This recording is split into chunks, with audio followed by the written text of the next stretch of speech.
Hi, Momtellectuals. I have Karin Gillen back with me. She's a life and business coach, and I'm excited to have you back because I loved, for people who want to catch up, Karin was here for her episodes are 134 and 135.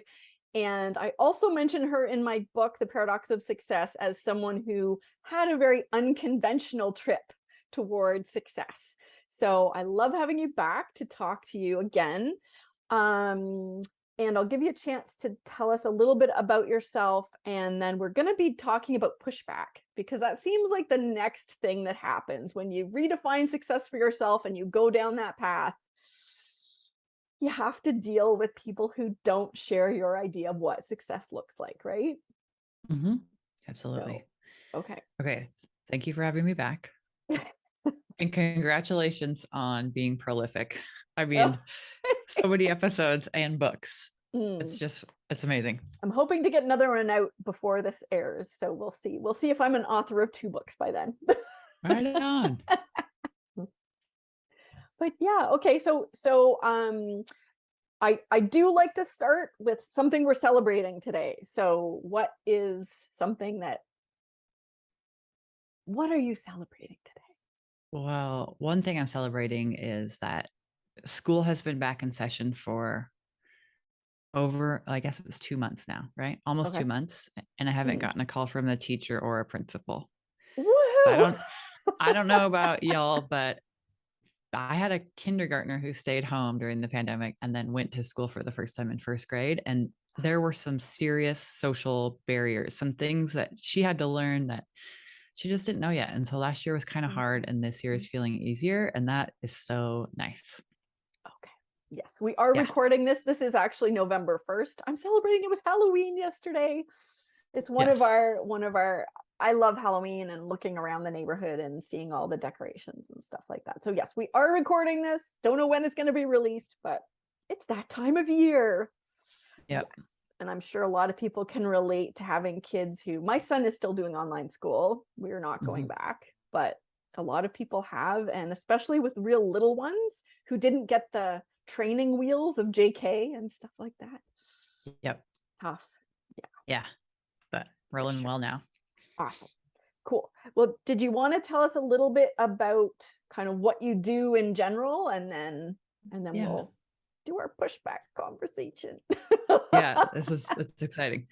So what's really fun since the last time I talked to you is I was working with coaches throughout my business, and it has evolved to a really fun role of kind of coach slash mentor slash consultant after being in the online business space and the coaching space for 13 years, I think. And I've added, so I do a lot of that group in group work. And then I've added more one-on-one work with men, with founders, CEOs, and kind of getting to split my practice between those two things just makes it more interesting and Cool. gives it a different flavor. Fun. Yeah. So do you want to, so when I think of pushback, I think of a whole bunch of different examples. I think of pushback internally, like that inner voice trying to convince you that your idea of success is wrong, and also criticism from other people. So you said you had this was a topic that you could weigh in on. So I will let you start where you think we should start. Okay. I mean, I think essentially, without ever having consciously thought this before, I run a whole business built around pushback. Okay. So I run a business in a space where a lot of people get told, like, yeah, we should all go make $1 million.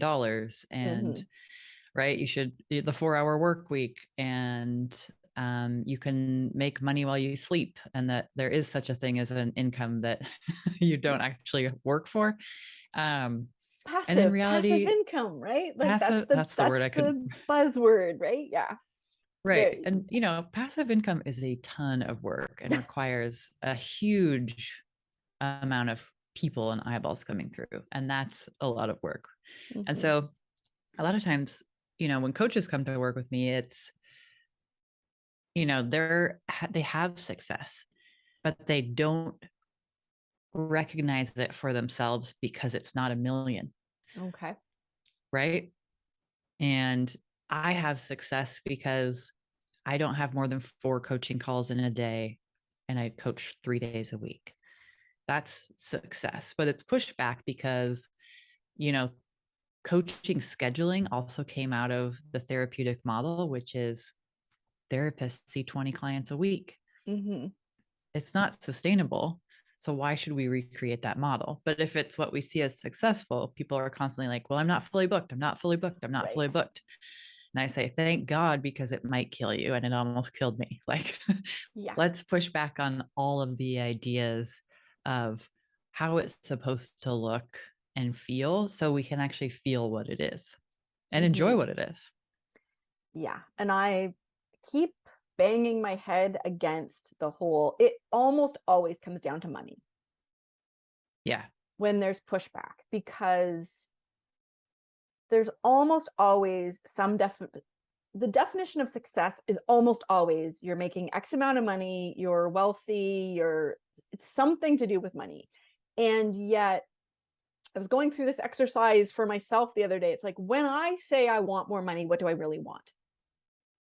Right? Mhm. Sometimes we want more freedom. Like, I hate traveling, but a lot of people, I put this out there on social media, like, what do you want? If you had a whole bunch of money, what would you do? A lot of people are like, Yeah. travel. I want, Yeah. you're welcome to it. But it's that, like, a lot of people were a sense of safety, Hmm. right? Like, and if you get right down to nuts and bolts, a lot of people are food and housing insecure. Hmm. So they feel like, well, more money would mean that I would have more security. And there's a lot of things that people really want that they kind of think money will give them. But then you talk to people who have a lot of money and they maybe don't have traded time for it and they Right. can't enjoy it, or there's a lot of things around it that I think a lot of people assume money is the answer. Hmm. Yeah. It's one metric of Mm-hmm. success, but it's not the only metric. This is like when we talk to people who employ others Mm. and we're thinking all I have to do is keep paying them more and that will make them happy. If you ask the people getting paid, it's not, because it's not the only thing that matters. Like, they want flex time, they want time off, they want to not tell you what they're up doing. Like, they want to choose the holidays that they celebrate or work on. Like, there's so many different ways to be paid for Mm-hmm. your work, and not all of them are dollar bills. Yeah. And I have a friend who's a tech writer, and she likes to work for a company where she feels her values and their values mesh. And when they don't, she's not happy working there. And that's another Yeah. thing that I think a lot of people don't think about until it's a bad match. Hmm. Right. And Yeah. then you're like, oh, this is not where I want to be. Hmm. Yeah, that's when work gets confusing too. It's like you can feel a value getting stepped on, but you maybe don't have the words for it. Like, Mm-hmm. why is this so uncomfortable? Why do I hate going to this building? Why, what is going on for me when this is exactly what I've always wanted? Well, maybe it is what you've wanted, but not where you need to be doing it. Right. Hmm. So what are some, so money is one thing for sure. Hmm. Yeah. And we talked about values conflict. You talked about, thank goodness you're not fully booked because it might kill you. what Yeah. where where does time come into all of this, and the freedom to choose what you do with your time? I think one equation is, what do you have more of, time or money? Like, Mm. these are resources that they're levers that you get to pull. So when you have more time than money, you can kind of afford to get away with doing different things with your time. But when you have less time and more money, then the rules and the boundaries around your time have to change, and they have to change towards what creates that feeling of success for you. So it could be that you always have a day where there's absolutely no meetings. It could be that you never work the fourth week of the month. It could be like you get to decide what it is, but you have to decide what it is, or Mm, you'll never get to the place where it feels like it's working because you've never defined what that is. yeah. And I think that that's something, is that a kind of a cue for when people come to work with you, is they just they realize that they don't know what success really is anymore? Or I feel like for me, I talk to a lot of people who are either struggling because I talk to a lot of people who are struggling because they got what they thought they wanted. Right. Exactly. That's when people And come to me. then they're miserable. They're like, I'll be Mhm. happy when, I'll be happy when. And this was my story too. I'll be happy when, I'll be happy when, I'll be happy when. Got there and life sucked. Right. um, so what are some of the do you have your favorite tools to help people work through that? I put mine in my book. People can get my book and see my tools. Hmm. But do you have, it's a really hard thing for someone to hit that wall, Yeah. right? Yes. Disorienting and painful. And very lonely and isolating, and you feel like everyone else has it together. So how They come don't, by I the way. mm, Yeah. it's just like new parenthood. People look around and it's like, I must be terribly broken because everyone else is doing this thing so much better. But the people who aren't doing it well are either faking it or they're hiding. Yeah. So Yeah. I mean, I think this is one of the things where we are in the habit of just going after and going after. And it happens in schools, like just finish one grade and go to the next and keep going and keep going and keep going. And then the treadmill ends and there's nobody to tell you what success looks like other than potentially what you're watching, the books you're picking up, that sort of thing. So if the communities that you're in are saying success looks like this and you buy into that, you're going to go for it because it feels good to be certain about where we're going. The problem yeah. is when you get there, if it doesn't line up with your values, if it's not actually what matters for you, it will feel empty. And then something happens where we don't even allow ourselves to let the success land. Like I set a goal and I made it there, but because it didn't feel how I thought it would or should, I take that achievement away from myself and then find a different one. But it Mhm. wasn't that you didn't do the thing, you did the thing. It's just like, oh, I was chasing something that really was important for someone else, but it didn't line up for me. Like that's a Mhm. bummer. And there is some grief in that. And there should Yes. be some grief in that. And then that's the invitation. By the way, you don't have to go all the way to the end. You can do this before you get to the disappointing part. The invitation is to really think through, who am I and what do I care about and what do I really want, which is Mhm. confronting work. Because if I Yes. say, I don't want to make $1 million a year, that's actually not what's important to me. Would I be okay hitting it? Absolutely. But only if that's exactly what wants to happen in this business, because I am unwilling to push boulders up hills just to Mm. hit financial numbers. Yeah. And that's really important to me.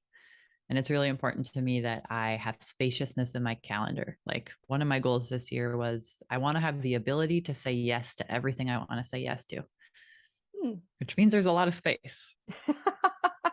Yes. Yeah. Mhm. Yeah. Well, I mean, one of the things, so I got my book done. I got my book done. I'm gonna hold it up again. Congratulations.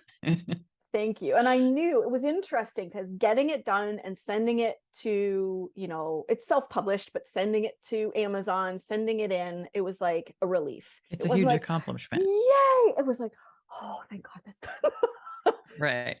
But I also had the foresight, or had been through this enough. I'm like, well, what is actually going to make me feel successful? What There you is go. the piece of this? And I knew the first person I would feel the most successful. It is a big accomplishment. Like I am glad I got it done, but it was a relief more than more than a huge yay. The yay Mm-hmm. came the first time somebody got back to me and said, I read your book. It was exactly what I needed. Thank you. Amazing. Yeah. Right. And I knew, I knew that I wanted that. I didn't know it would happen. It happened really early. And I was Yay. like, I helped somebody. Somebody, Yeah. this, I put it out there and it helped somebody. It was what somebody needed. And I've had a few more people get back to me and tell me that it was helpful. And I'm like, that is what makes me go, yay, you Yeah. know? And if I I haven't made enough money on the book that I've even withdrawn any. And it's really weird. I didn't know this, but like I can't get paid for about 6 months because people return, like I don't know why it works that way. But Mm-hmm. I haven't officially made any money from the book yet that's made it into my bank account. So Okay. if I wanted money, I'd still be waiting if that was my Yeah. criteria for success, right? Right. Um, so that was one thing. And I'm glad that I knew, so I didn't have to worry like I'm not an Amazon bestseller yet. Oh my, I may never be. Who the Mm-hmm. cares? Like it's so easy to be a bestseller if you pick your narrow little niche Mm-hmm. and bug everyone you know to buy a book on the same day. Okay, Yep. but I didn't want Yep. to do it that way. I'm So I'm there, part of that's your a, success metric too. I did yeah, it without going down all those rabbit holes. yeah. Yeah. Yeah. So it's, and I just ran the story in my head. Like, imagine different things happening. What will give me that feeling like, oh, thank goodness I did this. It was Mm-hmm. worth it. And Yeah. so that's one thing that and it was one reason. I'm not finishing my sentence. It's I want to put my money where my mouth is. It's a book Mm-hmm. about success and actually feeling it. And I was writing mostly about my journey, and I shared part of your journey and other people that I interviewed, because part of it is letting people know they're not alone. Right. Right. And I think that's one huge thing that emotionally is really, really important, is that if we feel alone in something, we hide, we don't want to talk about it, and we feel like there's something wrong with us. And a lot of the times we do that with our success more than anything else. Ooh, I want to dig into that. Yeah. So I can't use the word successful coach in my marketing because they don't identify that way. We're not Hmm, allowed to look at ourselves as successful now or ever. interesting. Right. And it might be more female coaches, which I work with more females than males.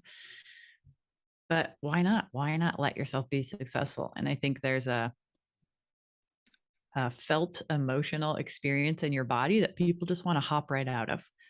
Like, oh my Hmm. God, I made it. I am successful, but it can feel a little scary. Right. And so it's better to be like, Okay. well, I'm going to go set a new goal. So then I have something to strive for and feeling comfortable again. That's the kind of uncomfortable I'm familiar with, rather than basking in my own success, which we're kind of told is not okay, right? But if you've Yeah. done this huge thing and you've earned it and you put your heart into it and it's something that you care about and it helps people, please allow yourself to experience what success feels like, because it came after a lot of work. Hmm. So, yeah. So it's unfamiliar. So that's one I'm reason familiar. you think people hop out of it.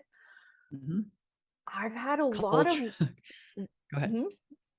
I was thinking it's also like culturally sort of inappropriate. Like you can't, Yeah. it's not okay. Yeah. And I feel that way more for about women than men. Like I feel like um it's frowned upon for women to be proud of their accomplishments.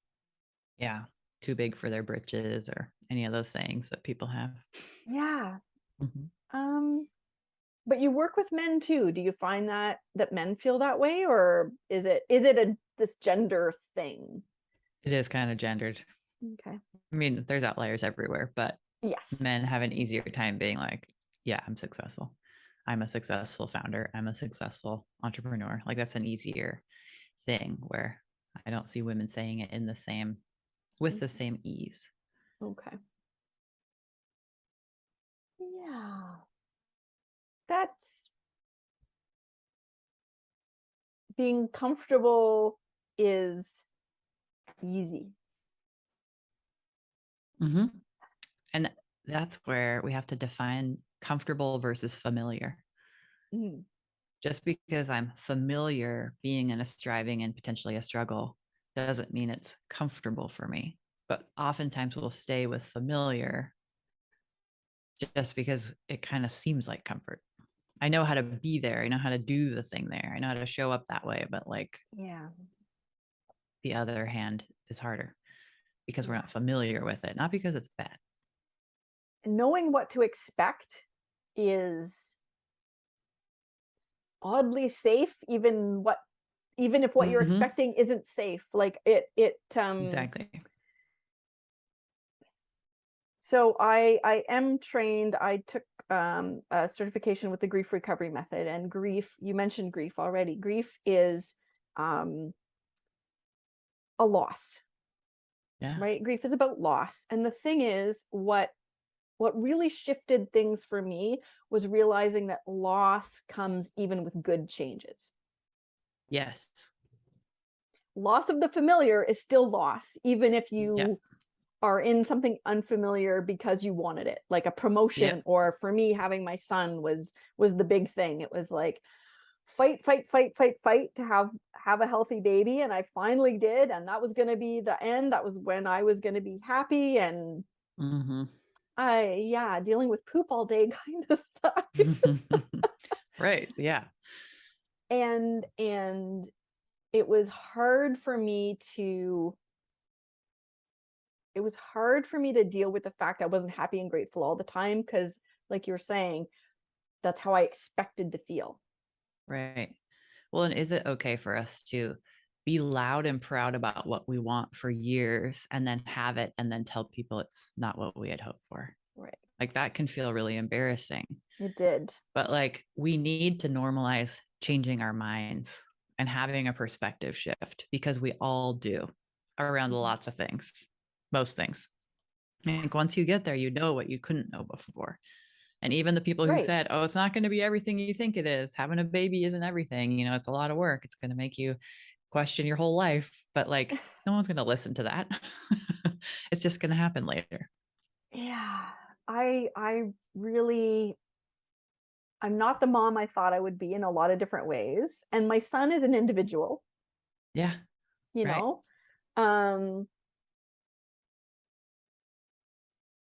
The conflicting feelings piece. Mm-hmm. Not only feeling happy sometimes and miserable sometimes, but feeling them both at the same time kind of That's right. blew me away, right? It was feeling like this is the best time of my life, and I don't think I was actually suicidal. Like what I remember feeling was not that I wanted to end my life, but that if I was just struck down dead was the only way I was going to get any rest. Mm-hmm. I was so exhausted. It was like, yeah. So I don't want to, as best I can remember what was going on in my head at that time, which was over 10 years ago, and I had very little sleep. So, yeah. But I just remember looking at my son needing another diaper change, and I was like, I need rest. I do not want to have to be doing this. And it was, I felt like a total failure. I mean, a mother was what I'd wanted to be for decades, and finally was there, and I felt like I sucked at it. And it was really hard to say I needed help. I had postpartum depression, and it's devastating and lonely. Yeah. Yeah. So that's where I kind of go more than my work, because honestly, for me to be, the most important thing for me about my work is it has to be flexible enough that I can be there to support my family. Mhm. That's why I do what I do in the way that I do it, because that's my primary measure of success. And if I had to give that up, I wouldn't care if I was making $1 million a day if I wasn't available for my family when they needed me. Well, I'd probably work for a couple days and then I could, never Yeah. work again. But I was gonna say, you I'd know do it what I for a mean? week. Yeah, Yeah. maybe for a week. But um I also have had the experience of growing up in a fairly wealthy family and knowing a lot of people who had a lot of money and they were not happy. So Right. Yeah. So you saw behind the curtain before other people did in certain instances.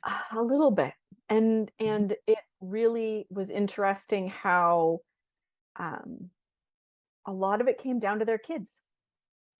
Mm. Like a lot of it was the kids would get into trouble, and having all the money in the world, well, there are predictable things that can happen. And I remember somebody bought their son a business that he just ran into the ground because he was too busy playing golf all day to actually do anything with this business he'd been handed. And it's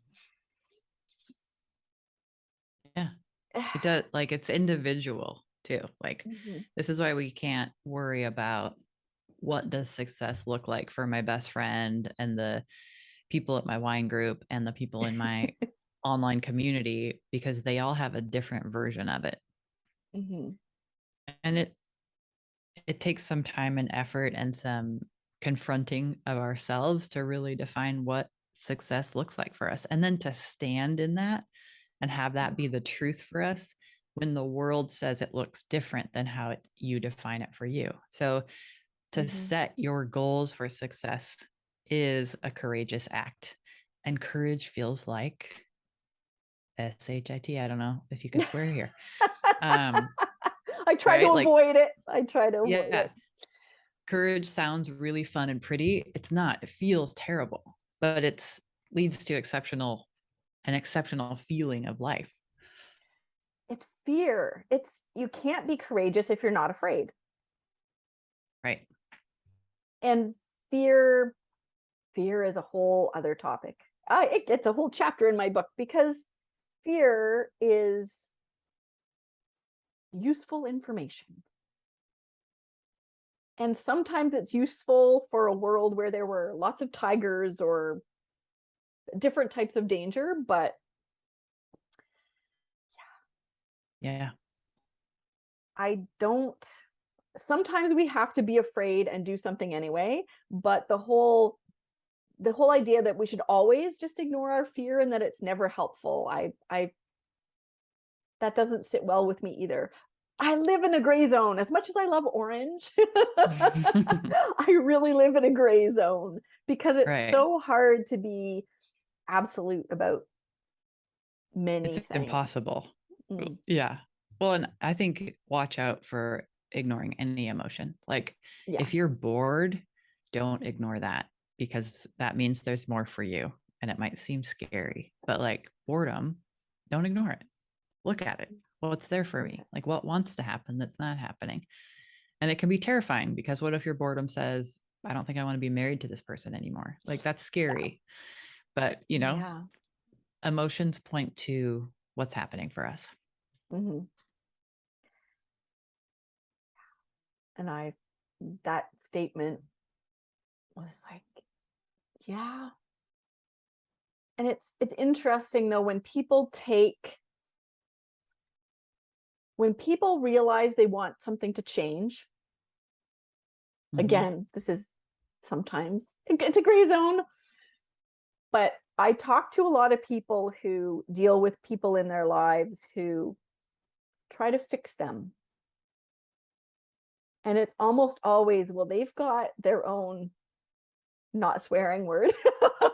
Mhm. They've got their own stuff to deal with. And instead of dealing with their own stuff, they look around them and pick on other people.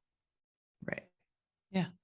And It's so easier. sometimes, yeah, I mean, if you want a different marriage, you can have a different marriage by being a different person yourself. Yeah. And people, I think, And I struggle with this. I struggle with trying to say, instead of trying to change my husband, Hmm.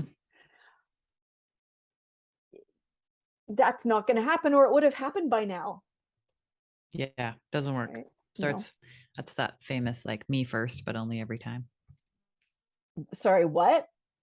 Me first. Like if I want to change, like I want to see something different. Okay. Yeah. Me first, but Yes. only every time. Okay. Yes. Hmm. But it's hard. Yeah. Yeah. Okay. Well, I think we've been chatting for a bit. I don't honestly know how long. Uh, Okay. Me either. so we will come back. We Yeah. were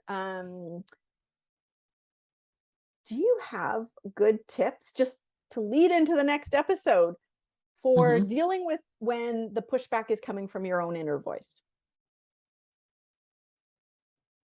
instead of Yeah. necessarily from people outside? Because I think Yeah. that is one thing I've been startled by. I expected that people would get pushback from other people around them, but I've Hmm. been surprised by how many people are like, I keep telling myself this isn't good enough. So, Yep. No, all right. that's a huge, huge thing. I do Okay. have tips. Yeah.